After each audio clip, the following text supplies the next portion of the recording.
చంద్రాను చెప్పాల్సిన పని లేదు.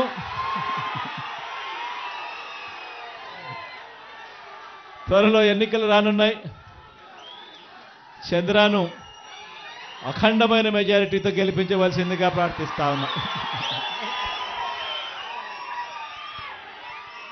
అంటే భాస్కర్ కూడా ఉన్నాడు,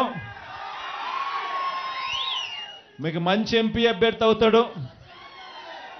తనను కూడా దగ్గరుండి మంచి మెజారిటీతో గెలిపించే కార్యక్రమం చేయండి, చేయమని ప్రార్థిస్తా ఉన్నా.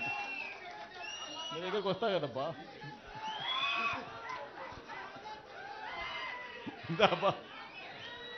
మా అన్న రాంబాబు అన్న కూడా ఉన్నాడు.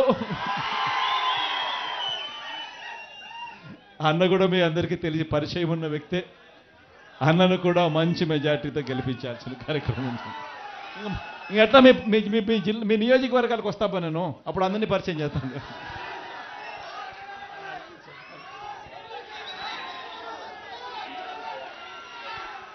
గిద్దలూరు సురేష్ అందరూ ఉన్నారు. మీ మంత్రి కూడా అక్కడే ఉన్నాడు, కాబోయే మంత్రి కూడా. మా నారాయణ ఉన్నాడు, నారాయణ అందరికన్నా నారాయణ కూడా ఉన్నాడు. శివ కూడా అక్కడే ఉన్నాడు, కూడా ఇక్కడే ఉన్నాడు.